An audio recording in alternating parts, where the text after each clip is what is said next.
আমরা দেখব ছোট্ট দুই ব্যাঙ রাজপুত্র।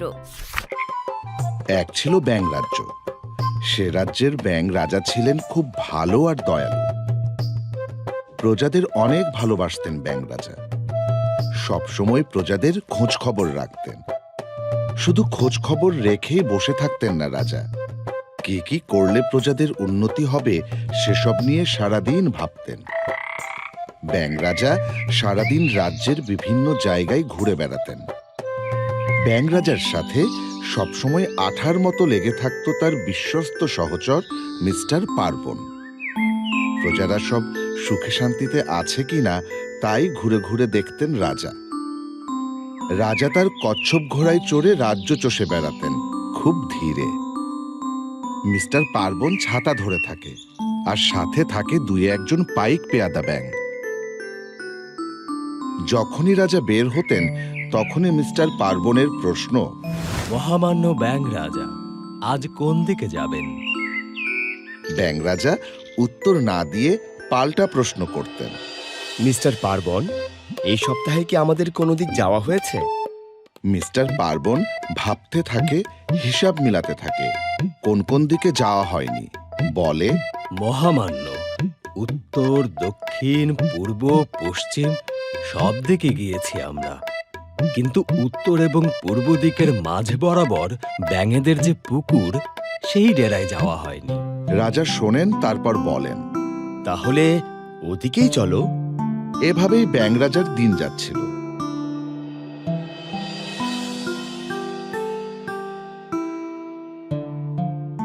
একদিন ব্যাঙ রাজার খুব ইচ্ছা হলো অন্য সব সাধারণ ব্যাঙেদের মতো মাছ ধরতে যাবে।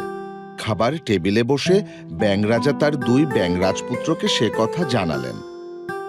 ব্যাঙ রাজপুত্রদের একজন টিটি আর অন্যজন মিটি। ব্যাঙ রাজার কথা শুনে তারা রাজি হলো। ব্যাঙ রাজার পুত্ররা রাজাকে অভয় দিয়ে বলল, বাবা, কোনো চিন্তা নেই, আমরাই পারবো রাজ্য দেখাশোনা করতে। বাবা তুমি নিশ্চিন্তে মাছ ধরতে যেতে পারো। কিন্তু ব্যাঙ রাজা পুরোপুরি নিশ্চিন্ত হতে পারেন না। মনে মনে ভাবছেন, আমি না থাকলে ছেলেরা রাজ্য চালাতে পারবে তো?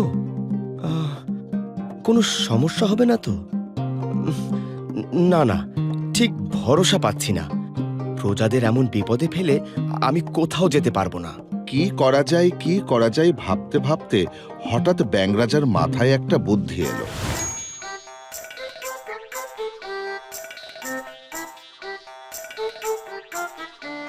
তাই ব্যাঙ রাজা পরদিন তার দুই ব্যাঙ রাজপুত্র টিটি আর মিটিকে ডাকলেন। দুজনই বেশ হাসি হাসি মুখে বাবার সামনে দাঁড়ালো। তাদের মাথায় এখন কেবল রাজ্য চালাবার চিন্তাই ঘুরছে। রাজা না থাকলে কি করে রাজ্য চালাবে সেসবই এখন তাদের একমাত্র চিন্তা। টিটি আর মিটি এসে বলল, বাবা দেখেছো? বাবা, আমরা কি আজ থেকেই রাজ্য চালাবো?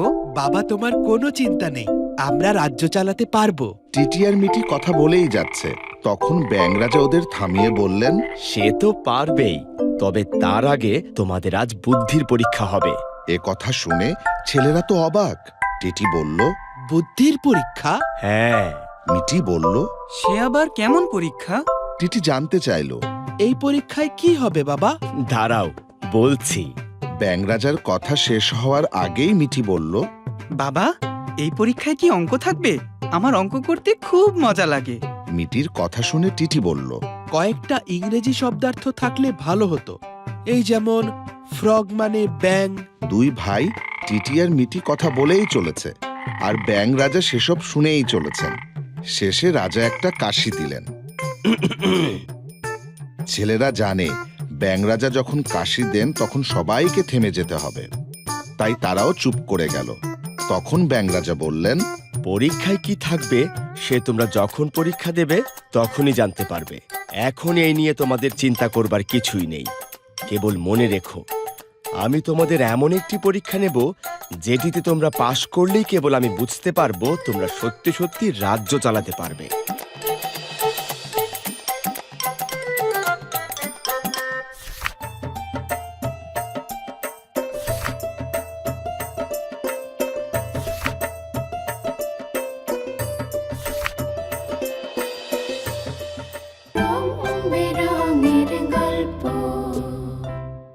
আমরা দেখছি ছোট্ট দুই ব্যাঙ রাজপুত্র। ব্যাঙ রাজ্যের দুই ব্যাঙ রাজপুত্র টিটি আর মিটি রাজ্য চালাতে পারবে কিনা আজ তারই পরীক্ষা নেবেন ব্যাঙ রাজা। ব্যাঙ রাজা বলেছেন এটি বুদ্ধির পরীক্ষা, কিন্তু পরীক্ষায় কি থাকবে সেটি বুঝতে পারছে না টিটি আর মিটি, তাই তারা কিছুটা চিন্তিত। এদিকে ব্যাঙ রাজা আগেই বলে দিয়েছেন পরীক্ষায় পাশ করতে পারলেই কেবল তারা রাজ্য চালাতে পারবে। বুদ্ধির পরীক্ষা নিতে ব্যাঙ রাজা টিটি আর মিটিকে একটা ঘরে নিয়ে গেলেন। তারপর রাজা বললেন, শোনো টিটি আর মিটি, এই ঘরে তোমরা থাকবে, আর বাইরে থেকে আমি তোমাদের তালা দিয়ে দেব। তোমাদের কাজ হলো বুদ্ধি করে এই ঘর থেকে বের হওয়া, কিন্তু শর্ত হলো তোমরা দরজার তালা ভাঙতে পারবে না, এমনকি হাত দিয়ে ধরতেও পারবে না। শর্ত শুনে টিটি বলল। হাত দিয়ে ধরতে পারবো না, তালাও ভাঙতে পারবো না। মিটি বলল। কিন্তু হাতের সাহায্য ছাড়া কি বের হওয়া সম্ভব? ব্যাঙ রাজা বললেন, ঠিক আছে, তোমরা ভাবো আমি তালা দিয়ে গেলাম। এই বলে রাজা বাইরে থেকে তালা দিয়ে চলে গেলেন, আর মিস্টার পার্বণকে দাঁড় করিয়ে দিলেন দরজার সামনে পাহারায়। যাওয়ার সময় মিস্টার পার্বণকে ব্যাঙ রাজা বললেন, মিস্টার পার্বণ, আমি যাচ্ছি, পুরো ব্যাপারটির তদারকির দায়িত্ব তোমার উপর দিয়ে দিলাম। তালাবদ্ধ ঘরে টিটি আর মিটি ভাবছে। টিটি আর মিটি ভাবছে ব্যাঙ রাজার শর্ত না ভেঙে কি করে তালাবদ্ধ ঘর থেকে বের হওয়া যায় সে কথা। টিটি আর মিটি প্রথমে পুরো ঘরটা ভালো করে দেখে নিল, খুঁজে দেখল কোনো জানালা কিংবা ফোঁকর আছে কিনা যা দিয়ে সহজেই বের হওয়া যাবে। খুঁজতে গিয়ে ছোট একটা গর্ত পেল মিটি। মিটি তার ভাই টিটিকে গর্তটি দেখিয়ে বলে, দেখো টিটি, এখানে একটা গর্ত। কিন্তু টিটি বলে, এই গর্ত পিঁপড়াদের হতে পারে, ওদের গর্তে ঢুকলে পিঁপড়ারা খেপে গিয়ে কামড় দিতে পারে। তাছাড়া গর্তটা আমাদের তুলনায় অনেক ছোট, এটা দিয়ে বের হওয়া যাবে না। চলো দেখি আর কি আছে এখানে। তখন তারা দেখল কয়েকটা পিঁপড়া ওদের সামনে দিয়ে হেঁটে চলে যাচ্ছে। খুঁজতে খুঁজতে ওরা ঘরের ভিতর কিছু রঙের বোতল পেল। রং দেখে টিটি সেগুলো হাতে নিল। মিটি রং দেখে বলল, টিটি, এখন রং দিয়ে খেলার সময় না। টিটি বলল, হ্যাঁ, ঠিক বলেছ। এরপর টিটি হাসলো, তারপর আবার বলল, কিন্তু মিটি, আমরা আগে রং দিয়েই খেলবো। কেন? কারণ এই খেলাটাই আমাদের বের হতে সাহায্য করবে। এই বলে টিটি কি কি বুদ্ধি করছে মিটিকে তা খুলে বলল। রং দিয়েই ওরা বের হওয়ার বুদ্ধি আঁটে। আচ্ছা বন্ধুরা, তোমরাই বলো, রং দিয়ে কি দরজা খুলে বের হওয়া যায়? আচ্ছা চলো দেখি টিটি আর মিটির বুদ্ধিটা কি। টিটি তখন মিটির গায়ে লাল রং ঢেলে দিল, আর মিটিকে বলল, শোনো মিটি, তুমি চুপটি করে শুয়ে থাকো, একেবারেই নড়াচড়া করবে না। টিটির কথা মতো মিটি চুপটি করে শুয়ে রইল। এরপর টিটি চিৎকার শুরু করলো, কে কোথায় আছো? তাড়াতাড়ি এসো, মিটি ব্যথা পেয়েছে, অনেক রক্ত পড়ছে ওর গা থেকে। ব্যাঙ রাজার নির্দেশে মিস্টার পার্বণ সব তদারকির জন্য দরজার বাইরে ছিল। চিৎকার শুনে সে তড়িঘড়ি করে দরজা খুলে ভিতরে ঢুকল। বলল, কি হয়েছে রাজকুমার, কি হয়েছে? দেখল মিটি রক্তাক্ত।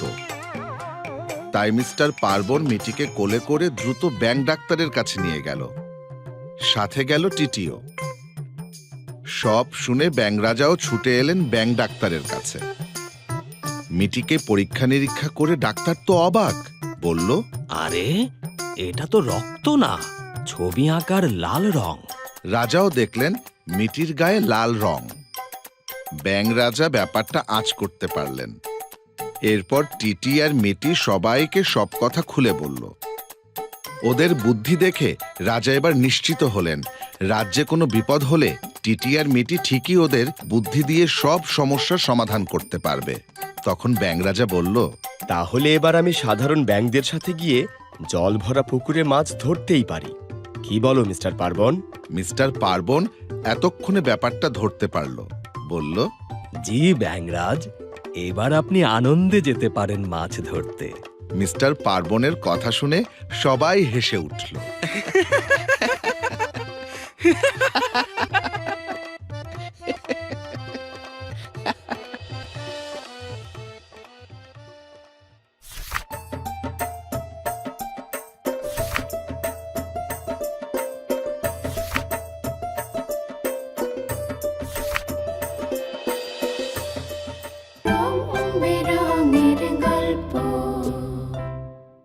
এবার ঋষির গল্প।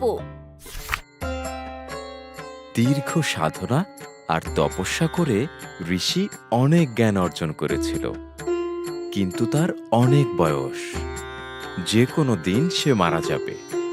তাই ঋষি ঠিক করল মারা যাবার আগে সে তার সব জ্ঞান একজন ভালো মানুষকে দিয়ে যাবে, যা কাজে লাগিয়ে ভালো মানুষ পৃথিবীর সকল মানুষ, সকল প্রাণীর ও প্রকৃতির সেবা করতে পারবে। যেই ভাবা সেই কাজ। ঋষি বেরিয়ে পড়ল তার একজন যোগ্য উত্তরসূরি খুঁজতে। পথে তার সাথে অনেকের দেখা হলো, কিন্তু ঋষির মনের মতো কেউ ছিল না। পরে গেল এক গ্রামে। গ্রামের মানুষের আচরণে ঋষি এক প্রকার পালিয়েই বাঁচল। এরপর কি করবে চিন্তা করতে করতে বন পথে হেঁটে যাচ্ছে ঋষি। হঠাৎ ঋষি দেখল এক মেয়ে গর্ত থেকে এক ভেড়াকে ঠেলে ঠুলে উঠানোর চেষ্টা করছে। তাই ঋষি তাকে সাহায্য করল। মেয়েটি যখন ঋষিকে ধন্যবাদ দিয়ে চলে যাচ্ছে, তখন ঋষি চিন্তা করল এই মেয়েটিকে একবার পরীক্ষা করে দেখা যায়। তাই সে মেয়েটিকে ডেকে বলল, বাছা, একটু দাঁড়াও। ঋষির কথায় এলা ঘুরে দাঁড়ালো। তখন ঋষি বলল, দীর্ঘ সাধনা করে আমি অনেক জ্ঞান অর্জন করেছি। আমি আর বেশি দিন পৃথিবীতে থাকব না। তাই এমন একজন মানুষ খুঁজছি যাকে আমার জ্ঞান দান করতে পারি। এলা ঋষির দিকে তাকালো, কিন্তু কিছুই বলল না। তখন ঋষি আবার বলল, তোমাকে একটা গোপন বিদ্যা শেখাতে চাই, তুমি কি শিখবে? এলা কোনো কিছু না ভেবেই সাথে সাথে বলল, ঋষি বাবা, আমার কোনো কিছুই শিখতে আপত্তি নেই।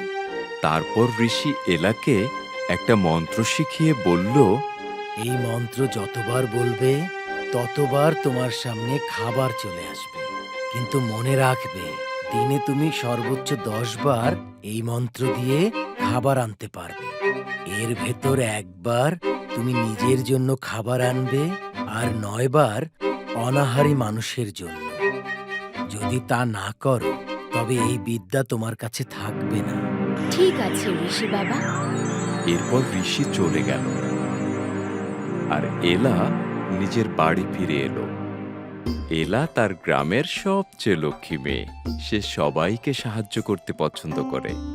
ঋষির দেয়া মন্ত্র বলে সে প্রতিদিন 9 বার অনাহারী গরিব মানুষকে পেট ভরে খাওয়ায়, আর নিজে একবার খায়। পরদিন নদী থেকে পানি এনে সে 9 জন ক্ষুধার্ত মানুষকে পেট ভরে খাওয়ালো। সেও আজ খুব ক্ষুধার্ত আর ক্লান্ত। সারাদিন অনেক কাজ করেছে। রাতে ঘুমাতে যাওয়ার আগে সে নিজের জন্য মন্ত্র বলে খাবার আনলো। যখন খেতে শুরু করবে, ঠিক তখন দরজায় শব্দ হলো। ওপাশ থেকে কেউ একজন বলছে, কেউ বাড়ি আছো? দরজাটা একটু খোলো। সাথে সাথে এলা উঠে গিয়ে দরজা খুলে বৃদ্ধা মহিলাকে ঘরে নিয়ে এসে বসতে দিল। বৃদ্ধা বললেন, মা, আমার অনেক ক্ষুধা পেয়েছে, আমায় একটু খেতে দেবে? বৃদ্ধার কথা শুনে এলার খুব কান্না পেল। মানুষটা না জানি কতদিন খায়নি। তাই এলা আর এক মুহূর্ত অপেক্ষা না করে নিজের খাবারটুকু বৃদ্ধা মহিলাকে খেতে দিল। এদিকে এলা যে সারাদিন কিছুই খায়নি সে কথা একেবারেই ভুলে গেল। বৃদ্ধার খাওয়া শেষ হতেই ঘটল এক ম্যাজিক। সে দেখে কোথায় সেই বৃদ্ধা মহিলা, তার সামনে দাঁড়িয়ে আছে ঋষি। ঋষি এলাকে আশীর্বাদ করে বলল, আমি তোমার ব্যবহারে খুবই খুশি। তাই এখন থেকে তুমি আমার শেখানো মন্ত্র বলে যতবার খুশি ততবার খাবার আনতে পারবে। এরপর ঋষি এলাকে আরেকটা মন্ত্র শেখালো। ওই মন্ত্র দিয়ে এলা এখন অনেক জিনিসের ভেতর থেকে আসল আর দামি জিনিস খুঁজে বের করতে পারে। তারপর ঋষি এলাকে একটা পোশাক উপহার দিয়ে বলল, এটা তোমার শেষ পরীক্ষা। এলা বলল, আমায় কি করতে হবে ঋষি বাবা?